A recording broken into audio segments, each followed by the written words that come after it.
Merci beaucoup à tous et à toutes.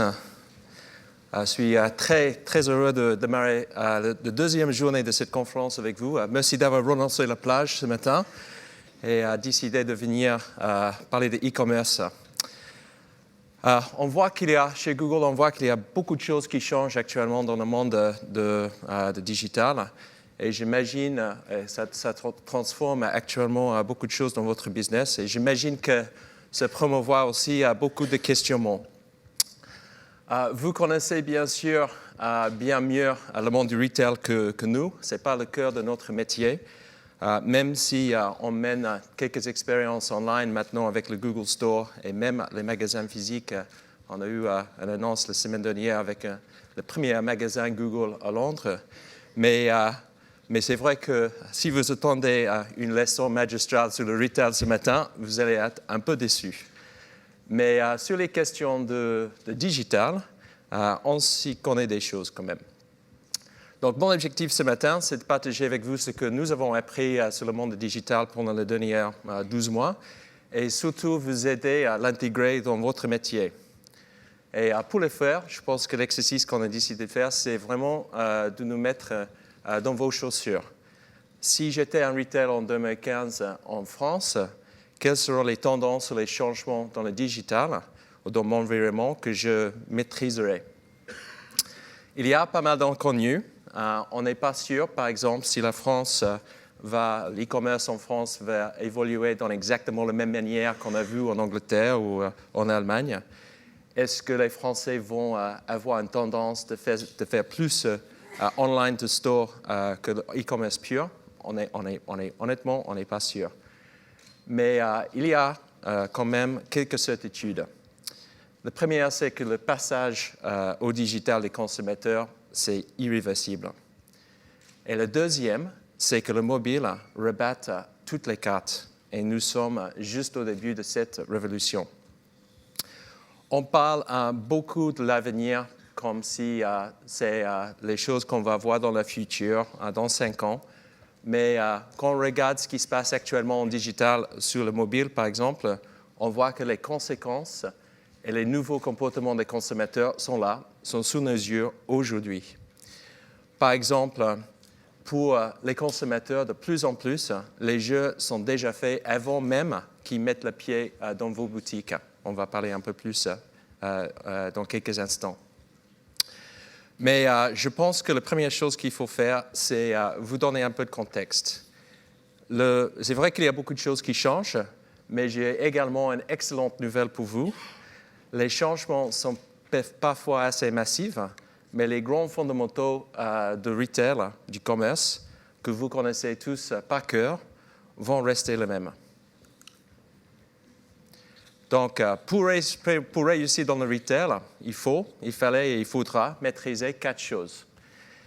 Avoir les canaux pour toucher les consommateurs aux bons endroits au bon moment, générer du trafic vers les boutiques réelles ou virtuelles grâce à les stratégies médias qui sont pertinentes et qui misent en avant votre marque, avoir une offre, des produits, une offre et des prix qui sont cohérents et séduisant pour les consommateurs, et bien sûr, avoir un modèle de service qui est clair et qui corresponde aux attentes des consommateurs. Notre enjeu ce matin, c'est de comprendre en quoi le digital doit vous amener à les revisiter, chaque brique, et à faire quelques changements radicaux à certains endroits. On va voir par exemple que les premières 2 briques, les canaux de distribution, les générations de trafic, sont radicalement changés par le digital. Pour les autres, le produit, prix, service, on observe qu'il y a des changements et il y a des impacts du digital, mais possiblement, les changements qu'il faut faire sont un peu plus nuancés. Donc, pour vous donner le contexte de ce qui se passe dans le digital aujourd'hui, on va, comme d'habitude, c'est notre manière chez Google, partager beaucoup de chiffres sur les tendances. Et on va commencer, bien sûr, avec le consommateur et ce qui se passe chez lui. Donc, le nouveau visage du consommateur, et c'est vrai que c'est très impacté par le mobile. Donc, vous connaissez déjà pas mal de chiffres sur le mobile, mais c'est bien de rappeler les grandes lignes. Donc, smartphone penetration en France, 55%. Donc, c'est plus que la moitié de la population. En progression, 3% en 2014. Mais on voit quand on regarde l'Angleterre, les US, qu'on est quand même en mi-chemin. Donc, progression, mais beaucoup de choses à venir dans les prochaines 2-3 ans. En termes de usage, ça a changé. Donc, pour le business de Google, notre moteur de recherche est quand même le cœur de notre métier. Aujourd'hui, en France, il y a 26% des requêtes sur le vêtement qui passent sur le smartphone. Ce n'est pas une tablette, mais c'est un téléphone mobile. On passe pas tout de suite. On ne va pas passer le jour de Saint-Valentin encore. Et quand on regarde la progression dans les autres pays comme les États-Unis, vous pouvez voir facilement qu'on a 2/3 des requêtes qu'on voit aux États-Unis en termes d'importance au poids dans le moteur de recherche et la moitié de ce qui se passe en Angleterre. Donc, c'est en forte progression partout dans le monde. On va vous donner plus de chiffres en quelques instants. Mais on a aussi vu quelques journées, quelques événements dans l'année où on a vu une utilisation de mobile qui était beaucoup plus importante. Et voilà, maintenant, on va passer à Saint-Valentin. Cette année, pour le jour de Saint-Valentin, 38% des requêtes effectuées pour les fleurs, bien sûr, ont passé par le téléphone mobile. Pourquoi? C'est déjà le Saint-Valentin tombé sur un samedi cette année.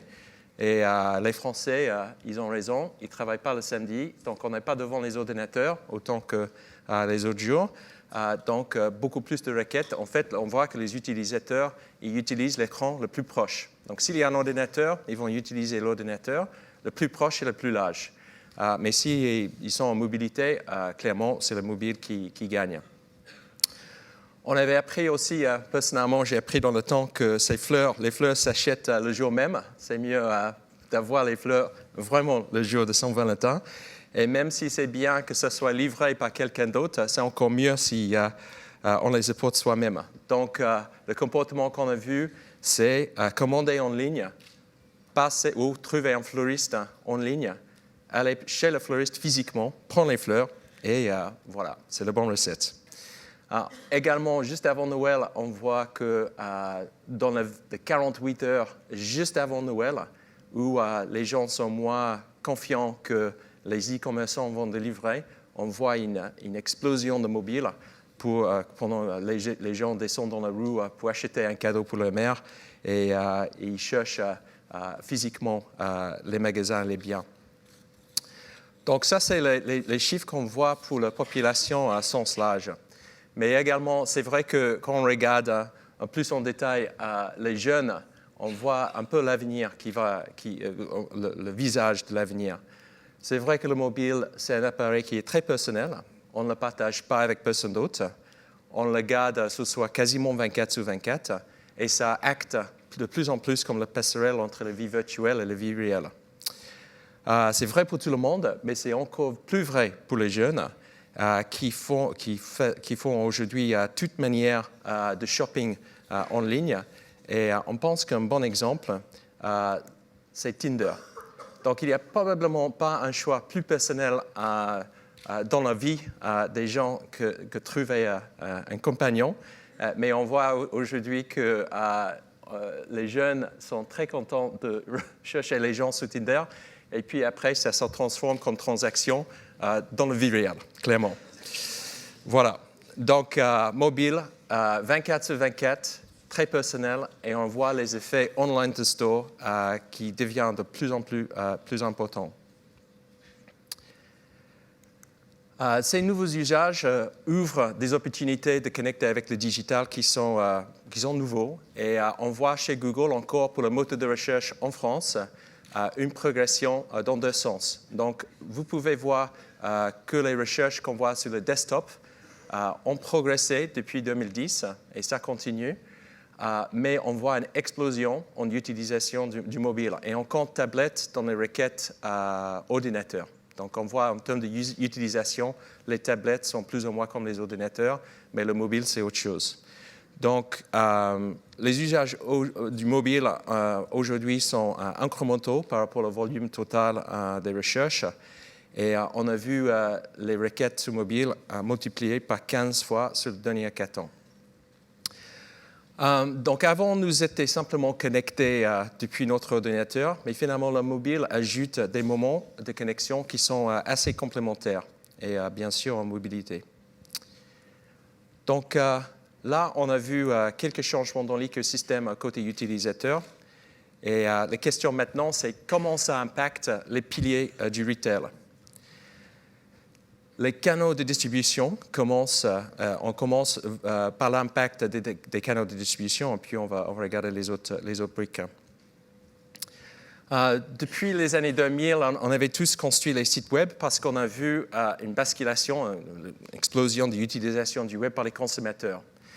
Et c'est exactement la même logique qui pousse les gens maintenant de développer les sites ou les applications sur le mobile. Et ça a beaucoup de sens. La première question qu'on a souvent, c'est est-ce qu'il faut développer un site ou une application? Donc, c'est un graphique assez complexe, mais on voit que le temps passé sur les appareils, les téléphones mobiles, je vais juste revenir, s'il vous plaît, sont passés principalement, 80%, je crois qu'on va réafficher le graphique. On va juste essayer de voir. Voilà. Sont principalement passés sur les applications. Donc, il y a pas mal de gens qui disent, OK, vu ça, je vais développer une application, je vais supprimer, ce n'est pas la peine de développer un site mobile. Mais quand on regarde ce que les consommateurs font sur les applications, c'est beaucoup de social. On parle avec nos copains réels ou imaginaires. On fait du gaming, donc c'est les jeux. Et quand on parle de commerce, c'est vrai que le rôle des M-Sites devient assez central. C'est vrai, pas simplement pour les petits commerçants, mais c'est également vrai pour les grands. Donc, pour deux acteurs, Amazon et Google. Donc, Amazon, ils ont toujours plus de trafic sur le site mobile que sur l'application. Chez nous, c'est la même chose. Donc, les applications, on pense que ça, c'est un bon mécanisme. Aïe, aïe, aïe. La présentation veut que je vais plus vite. Donc, ce qu'on voit avec les applications, c'est une bonne manière de fidéliser une clientèle qui est déjà là. Mais pour trouver le nouveau client, il faut absolument avoir un M-Site. Le rôle, si vous faites le test avec votre portable et vous faites le tri des applications que vous utilisez, qui vont sur le premier écran de votre mobile, normalement, les consommateurs gardent 12 applications. Donc, 95% des applications qui sont téléchargées ne sont pas utilisées après 30 jours. Donc, pour les applications qui marchent, c'est les choses qui sont personnelles, Mythic, Tinder, Uber, et les choses qui sont utilisées quasiment tous les jours. Et donc, encore les banques, mail, Facebook, etc. Mais pour les autres, pour les commerçants, on pense que c'est absolument essentiel de développer déjà un M-Site et après, on peut imaginer poser les questions sur une application ou pas. L'autre tendance, qui est un peu rétro, qu'on voit émerger dans le e-commerce, ou le commerce, c'est les pure players qui décident d'ouvrir les magasins. C'est vrai qu'on voit que les magasins sont une plateforme pour délivrer les services. Ça peut être également un point de vente qui sont assez uniques. Donc, c'est partout. Il y a d'autres acteurs qui sont en train de faire cette saut-là. Et on entend pas mal de bruit sur Amazon. Est-ce qu'ils vont lancer les magasins ou pas un jour? Mais c'est intéressant de voir cette tendance. Nous, on a fait la même chose. Donc, déjà à Londres, la semaine dernière, peut-être vous avez entendu parler, on a ouvert la première boutique Google dans le monde.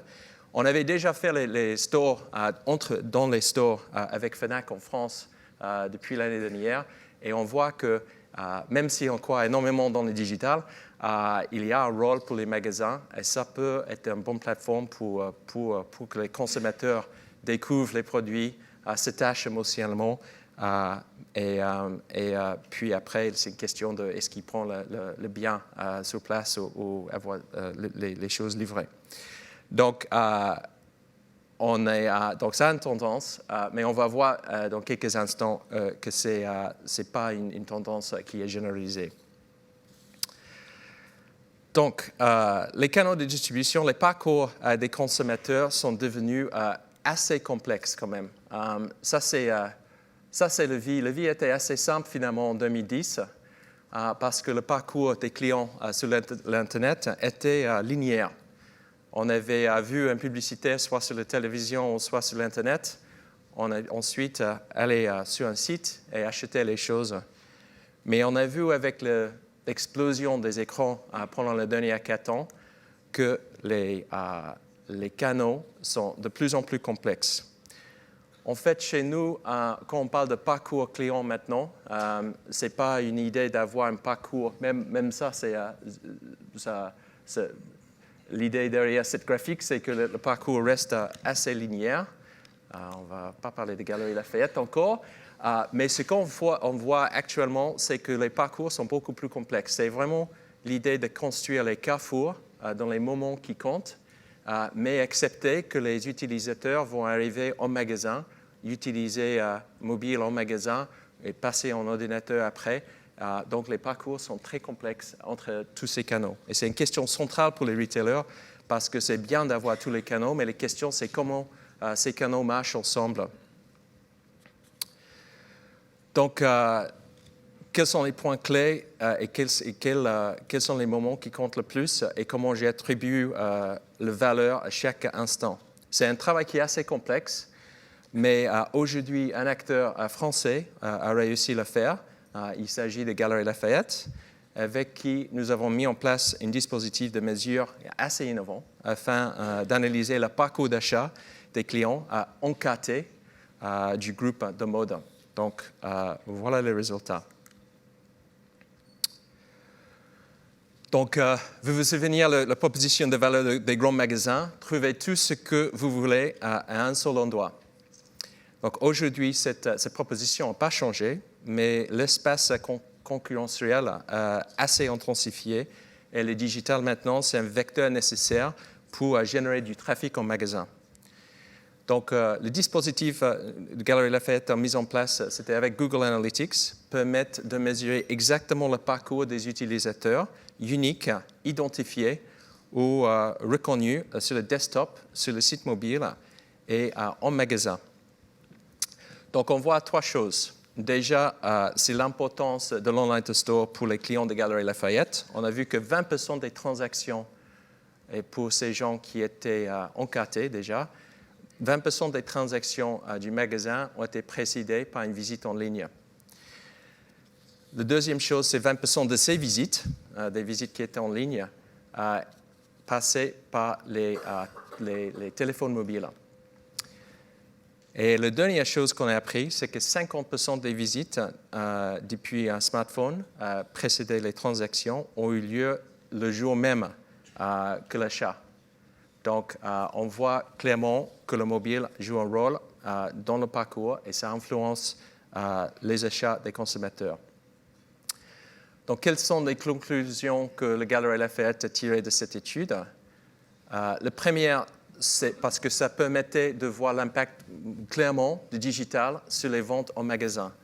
Et donc, Galeries Lafayette a décidé de revaloriser la valeur, l'attribution, les valeurs qu'ils attribuent au digital par 2,4. On va voir que ça, c'est le genre d'analyse qui peut vraiment permettre les commerçants de mettre le fuel au bon endroit. 20%, vous pouvez penser que 20%, ce n'est pas énorme, parce que quand on parle aux consommateurs, souvent ils disent que ils déclarent que 50% des utilisateurs ou des consommateurs déclarent que les achats en magasin étaient influencés par ce qu'ils avaient fait avant sur le digital.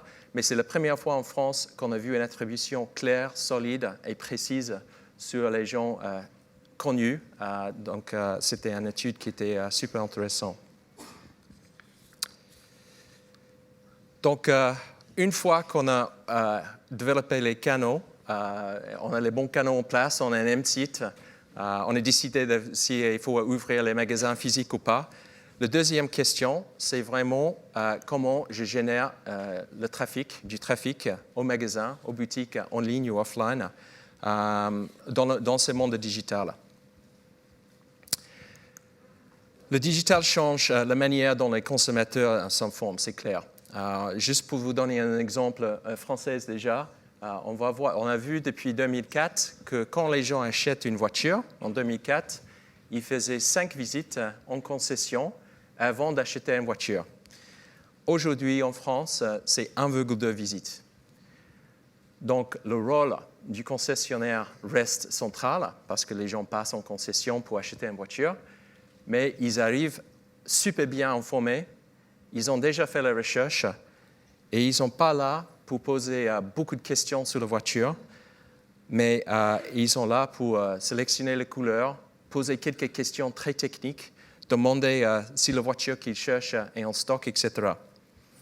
C'est clair de ces chiffres-là, pour un concessionnaire automobile, pour un constructeur, de ne pas avoir une présence digitale assez importante aujourd'hui en 2015, ça serait absolument catastrophique. Donc ça, c'est un exemple de la France. Quand on regarde ce qui se passe aux US, donc on peut dire, bon, ça c'est les automobiles, c'est normal parce qu'on a besoin de beaucoup d'informations, on a besoin de faire les recherches. Mais quand on regarde ce qui se passe aux US pendant les derniers 3-4 ans, on voit que cet effet de research online et puis purchase offline, c'est vraiment sensible. Et ça, il ne faut pas louper ces chiffres-là parce que c'est assez important quand même. On voit que cet processus de faire la recherche offline et puis arriver en magasin pour acheter est aussi généralisé. Donc ces chiffres-là sont le nombre de visites à 60 000. C'est une étude qui a été faite avec 60 000 retailers aux US par une entreprise qui s'appelle ShopTrack. Ils comptent le nombre de gens qui rentrent dans les boutiques, dans les malls et les grandes surfaces. Ce qu'ils avaient vu pendant les derniers 3 ans, c'est en 2010, 38 milliards de visites dans ces magasins aux US. 2013, 17 milliards. Donc une baisse énorme. On peut décider, OK, pourquoi Google et Spartoo ouvrent les magasins. Clairement, quand on regarde ces chiffres-là, ce n'est pas une bonne idée. Et on peut aussi imaginer qu'on peut laisser la panique totale s'installer et puis on va juste faire autre chose que juste lancer e-commerce et faire aucun magasin. Mais ce qu'on voit aux US, c'est en fait que le vente en magasin, même s'il y a la moitié des visites en 2013 vis-à-vis 2010, que les ventes en magasin ont augmenté. On a vu en bas, on voit l'explosion d'e-commerce, plus 75%. Ah. Voilà. Plus 75%. Mais même en magasin, la vente par visite a quasiment doublé. Ça veut dire que les gens arrivent au magasin dans une phase beaucoup plus préparée qu'en 2010. Quand on pose les questions, c'est vrai qu'on a vu aux US encore qu'avant de passer dans les malls, par exemple, les consommateurs ont regardé 5 sources en ligne et maintenant, c'est passé à 12. Donc le message, c'est assez clair. La conclusion qu'on peut tirer, c'est que le digital permet aux consommateurs d'être beaucoup mieux renseignés en amont du passage au magasin. Ils se déplacent plus autant qu'avant, mais quand ils le font, ils sont prêts à acheter. Les visites sont plus réfléchies et les taux de conversion sont clairement beaucoup plus élevés. Dans ce contexte, qu'est-ce qu'on fait pour aider les retailers à repenser leur stratégie digitale? Donc, on avait changé nos produits assez radicalement pendant les derniers 3-4 ans. Donc, je vais juste vous montrer 2-3 exemples. Le premier, c'est l'annonce des produits sur Google, ça s'appelle Product Listing Ads. Et donc, au lieu de juste simplement afficher les liens bleus fameux, on a décidé de rendre l'expérience pour le consommateur beaucoup plus agréable et à permettre les retailers d'afficher les images des produits. Ce format d'annonce apporte plusieurs bénéfices. C'est mieux pour l'utilisateur, c'est mieux pour le taux de clic et les conversions qu'on voit pour les commerçants sont plus élevées. Donc, juste encore une fois, on a plein d'exemples, mais un exemple qui est public d'une entreprise américaine, Halloween Costumes. Ils ont vu utiliser PLA, Product Listing Ads, une augmentation dans la conversion de 30%. Et ça, c'est quelque chose qu'on voit assez généralement avec les e-commerçants. La deuxième nouveauté chez nous, c'est un format qui a été développé exclusivement pour mobile. Parce que comme on a vu, on a beaucoup de monde qui maintenant utilise le mobile comme passerelle entre l'Internet et les magasins. Et donc, on a développé un format pour promouvoir cet effet online to store. Et ça s'appelle, en bon anglais, Local Inventory Ads.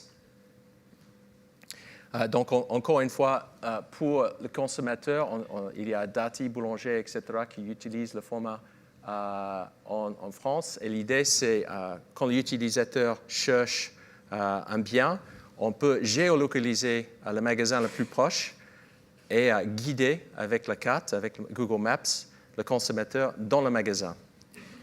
Et encore une fois, on voit des États-Unis, en général, 16% des clics qui sont générés avec ce format transforment en visite en magasin. Donc, il y a 84% de visites qui sont sur le web, mais 16% qui se transforment en visites physiques. Le search, c'est une réponse parmi d'autres. Il y a social, il y a programmatique. Il y a beaucoup d'autres manières de générer du trafic pour les magasins, pour les commerçants, soit online, soit offline. Mais il ne faut jamais oublier non plus l'importance de la marque. Et on a vu avec les CMO maintenant que le digital peut fournir les solutions marques qui sont très intéressantes et les consommateurs sont prêts à regarder. On voit cette mutation, cette révolution à travers YouTube. Les équipes programmatiques de Google France sont là aussi. Je ne vais pas parler de programmatique, c'est un autre sujet qui peut prendre des heures, mais je vais juste vous donner un exemple sur ce qui est possible aujourd'hui en termes de développement de marque. Donc YouTube a un peu plus que 30 millions de visiteurs par mois en France et plus de 1 milliard de vues tous les mois en France, tous les 30 jours. Donc, juste pour vous donner un exemple de ce qui est possible de faire, ludique et séduisante, un exemple qui vient de 3 Suisses. Ça vous dit de découvrir les 20 hits de l'été à moins de 30 €? Alors, ignorez l'annonce. C'est parti. Il est 7 h du matin. 1. La blouse imprimée, 19 €. 2. Le short fleuri, 29 €. Merci. 3. La veste assortie. Suivez-moi. 4. Les sandales argentées, indispensables. 5. Les spartiates cloutés. Pour changer, le short va bien aussi avec. 6. Le chemisier sans manches. Ou 7. La chemise à pois. 6. 7. On continue. 8. La robe housse imprimée 70s. 9. La combinaison pantalon. 10. La petite robe rétro. 11, 12, 13. Bon, pour la suite, cliquez sur 3suisse.fr. Osez, changer, mixer sur 3suisse.fr. Donc, peut-être vous avez remarqué les annotations sur lesquelles on peut cliquer. Donc, on peut cliquer sur tous les vêtements et on est amené directement au site. Donc, la prochaine fois que vous voyez les équipes de TF1 et Canal+, qui proposent des solutions pub, il faut poser la question, est-ce qu'on est capable de cliquer sur les annotations pour amener les gens au magasin? Voilà. Donc, c'est pas mal. On a vu sur les canaux de distribution, sur les générations de trafic, le digital change vraiment radicalement les choses. Et on pense que les mêmes effets qu'on a vus passer aux US depuis 2010, on a vu le changement a été radical et très rapide. Normalement, ça va arriver en France aussi. Donc, sur ces sujets-là, canaux de distribution et génération de trafic, on a beaucoup de conviction de ce qu'il faut faire. Sur les derniers deux piliers de retail, l'offre et le service, on est moins agressif, si vous voulez, sur les recommandations qu'on a pour le retail. Mais on pense qu'il y a des choses très intéressantes qui se passent et on aimerait bien juste partager quelques exemples de ce qu'on voit. Donc, bien sûr, depuis le début du retail, l'enjeu, c'est d'avoir vraiment une offre pertinente et avoir les prix qui marchent pour les consommateurs. Donc, auparavant, la question, c'est qu'est-ce que le mobile change pour ces questions-là. Ici, on parle déjà de prix. Auparavant, dans les magasins, les chiffres d'usage des smartphones montraient que les consommateurs utilisaient principalement pour prendre des photos, pour appeler les copains, pour avoir des conseils. Et maintenant, ces usages existent toujours, bien sûr, mais il y a aussi une utilisation de mobile pour comparer les prix. J'imagine que tout le monde dans la salle a fait la même expérience une fois au moins. 24% des gens utilisent leur smartphone en magasin pour comparer les prix. Donc, les conclusions s'imposent quasiment elles-mêmes. Les usages du smartphone changent radicalement la donne parce qu'ils introduisent un nouveau paradigme de transparence en temps réel. Donc, on a vu, par exemple, les acteurs comme Darty qui ont réagi, qui alignent systématiquement maintenant les prix en magasin et en e-commerce. On a vu quelques autres exemples un peu plus anecdotales où des retailers essaient de calculer le premium pour avoir un produit en magasin, mais la tendance qu'on voit qui est beaucoup plus importante, c'est l'alignement de prix entre les deux canaux. Il y avait des choses qu'on pouvait faire en magasin qu'on ne pourrait jamais faire en ligne. Par exemple, négocier le prix. Et maintenant, on voit que ce comportement qui existait offline se réalise également online. Donc, Cdiscount avait lancé un dispositif pour négocier les prix online. Très intéressant. Et ce n'est pas nouveau, mais c'est quand même très intéressant l'expérience d'Adidas sur les Champs-Élysées, et en plusieurs magasins maintenant, d'avoir un inventaire illimité en magasin grâce à cette mur interactive où on peut placer une commande et ensuite avoir les chaussures livrées. Les chiffres qu'on a vus sur cette expérience, c'était une croissance de vente de 40%. Donc, clairement, rendre l'expérience en magasin plus digitale avec une offre plus large, un avantage de l'Internet, était un levier de croissance très important pour Adidas. Le dernier pilier du retail, c'est le service.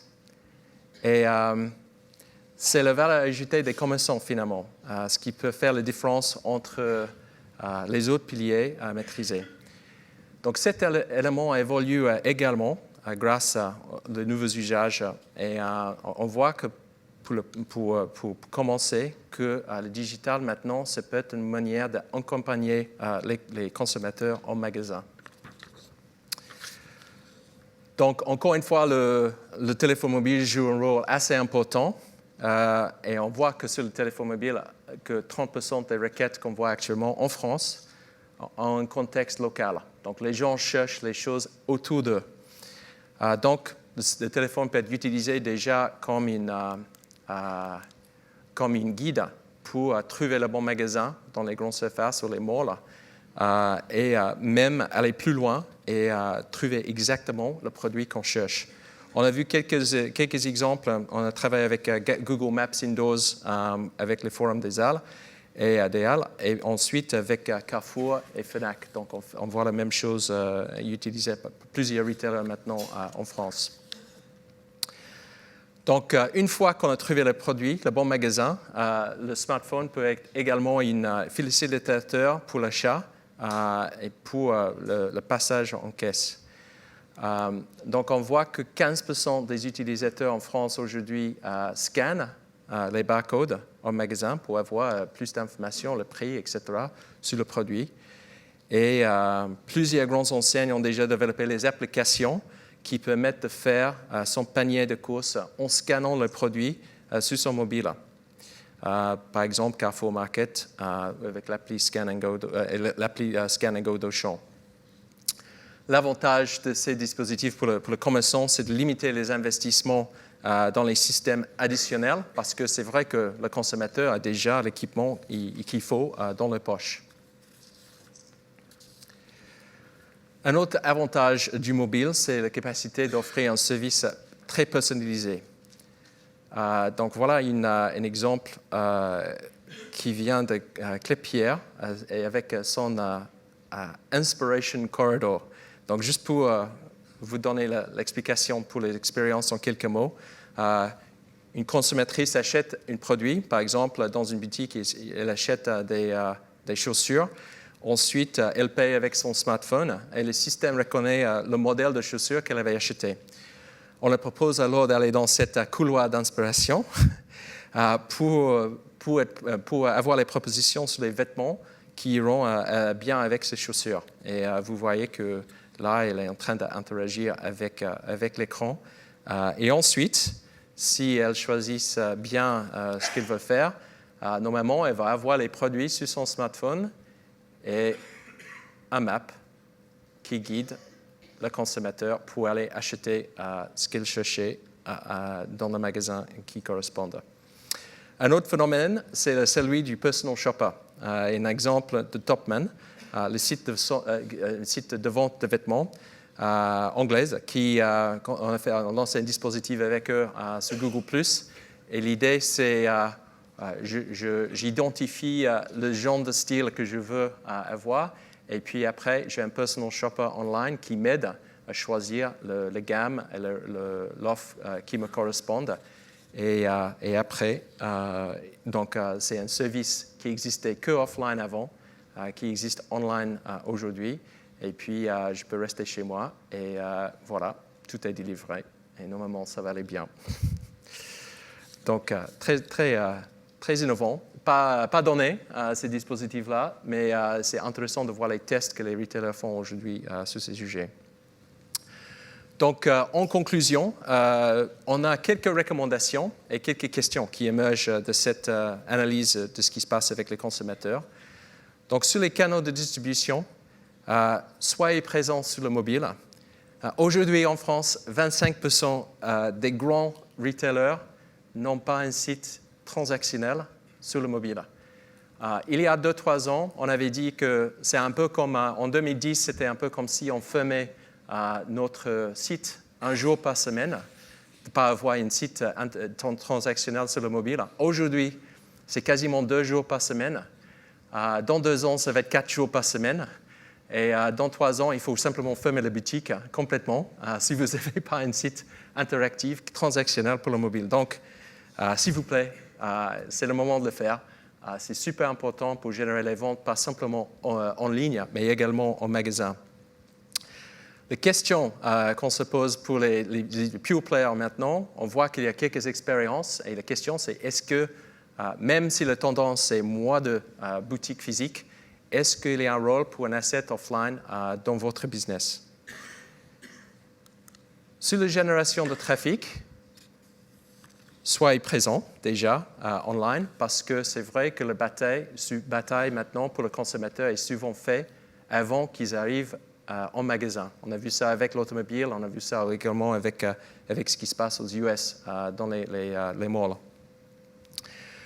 Donc, soyez présent en digital dans le parcours d'achat. Bien sûr, avec les modèles d'attribution qu'on peut développer ensemble, ça c'est vraiment le sujet sur lequel on va travailler avec beaucoup d'acteurs en 2015.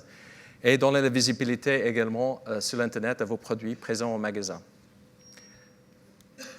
Sur le produit prix, la question, ce n'est pas une recommandation, mais c'est plutôt une question. Si j'étais un retailer, je poserais la question sur comment j'aligne les prix entre online et offline et pour que ça soit courant pour le consommateur.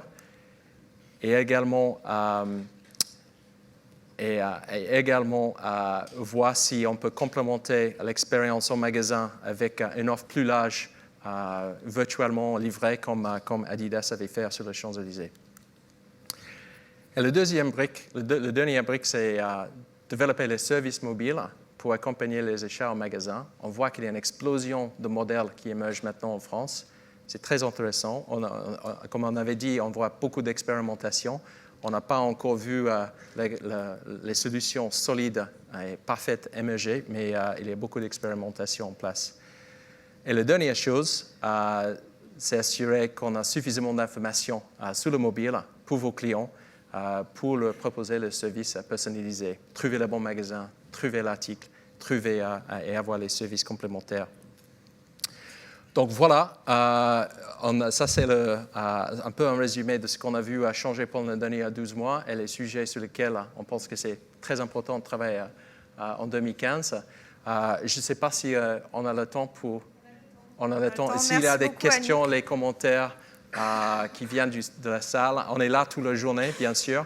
Mais si vous avez des questions, des commentaires. Pour les questions, on va essayer de finir pour être prêt pour les ateliers et les rendez-vous qui démarrent à 10h, mais on a peut-être le temps. Il y a 2 hôtesses dans la salle avec des micros pour 1 ou 2 questions.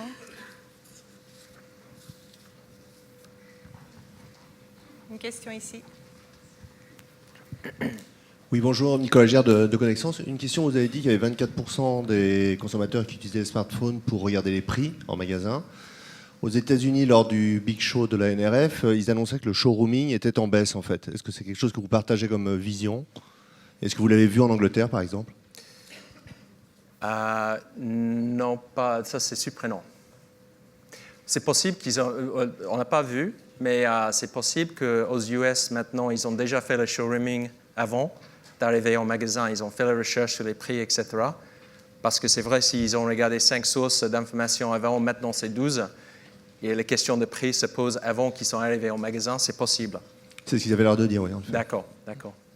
Donc le prix reste central, mais ils ont déjà fait la recherche. D'accord. Juste une petite question. Annie Lichner, journaliste. On a beaucoup parlé de mobile et c'est normal, et c'est la thématique. Un mot peut-être sur Google Glass, comment vous pouvez expliquer un échec notoire là-dessus Oui, donc Google Glass, j'ai eu la question il y a 2 semaines, est-ce que c'est le premier échec de Google? Et si les gens savaient combien de choses qu'on essaie qui ne marchent pas, c'est toutes les semaines. Donc non, ce n'est pas la première chose qui n'a pas marché à premier coup. On pense que donc, l'idée derrière, c'est rendre l'Internet plus naturel pour les consommateurs. Parce qu'avec les téléphones mobiles, j'ai un nouveau téléphone mobile, un Nexus 6, qui est quand même énorme. Et donc, l'idée, c'est... on pense que c'est 100 fois, 160 fois par jour, les gens regardent le téléphone mobile, sautent le téléphone mobile de leur poche, etc. Donc, ce n'est pas super comme expérience pour l'utilisateur. Donc, l'idée derrière Glass, c'est rendre l'Internet présent quand on veut, et invisible qu'on n'a pas besoin, donc plus naturel. Et c'est les commandes par la voix, pas par un clavier. Et parce que les doigts, finalement, c'est pas très naturel comme façon de communiquer avec le monde. Donc, on n'arrête pas avec l'innovation sur Glass, ça continue. Tony le dirigeant de Google Glass maintenant, c'est un expert dans le hardware, parce que c'est vrai, on a une boîte de logiciels dans notre ADN, mais lui, il a fait Nest, il connaît très très bien le monde de hardware, donc c'est pas encore mort, et on pense que la direction, c'est clair. On veut que l'Internet soit plus naturel et présent quand on le veut, et invisible quand on ne le veut pas. Dernière question, peut-être.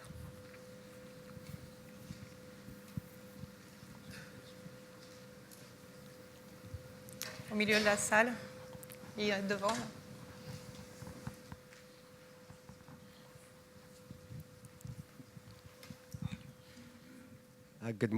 Good morning. Can you hear me? Hi, it's Alex from Tory Burch in New York, so I'm going to say my question in English. I was interested in your generation Tinder and observation of other dating apps. Do you think all mobile designs will go the direction of Tinder? I can reply in English, I guess. I think Uber, Tinder, these guys are really showing, Tinder's an amazing thing, really, when you look at it. It's simplified the experience of finding a companion to the most basic form. says something interesting about human beings. But that interactivity, geolocalized interactivity, and the importance of the image and the simplicity of the other thing which is really interesting about Tinder is, which is something that Google's trying to do as well, is you really don't need to put any information in. It's just swipe. And we're trying to do the same thing with search. So rather than now having users fire up a mobile, do a search with their fingers, the question is, can we just predict what the user is going to look for? And that's where Google Now, that's the reason behind Google Now. So it's really the zero search. You have to be opted in. You have to give permission to Google to do this. But the simplicity and the reduction of effort from the user to basically zero that Tinder, Uber, Google Now, etc. offer, I think is really interesting as a direction. And the images are central. So, peut-être juste pour conclure, on est là toute la journée. Il y a une équipe de Google France qui sont là. Plusieurs sont sur la plage ce matin, plusieurs sont dans la salle. Mais ils sont là, premier rang, quelques bons élèves. L'équipe DoubleClick est juste quatre rangs derrière. Donc, on est là toute la journée. Si vous avez des questions, ou j'aimerais bien avoir aussi des échanges, soit pendant la journée, soit ce soir au dîner, autour d'un verre sur l'avenir des e-commerce, ou ce que vous pensez de social ou programmatique, etc., parce qu'on n'a pas touché tous les sujets. Et juste un dernier mot. Je sais qu'il y a beaucoup de clients dans la salle, donc merci pour votre confiance. Honnêtement, pour Google France, notre réussite, c'est votre réussite. Et on veut être vraiment un moteur ou une plateforme de réussite pour tous les commerçants en France. Ça, c'est notre métier. Et donc, merci beaucoup et très bonne conférence. Merci Nick. Bonne journée.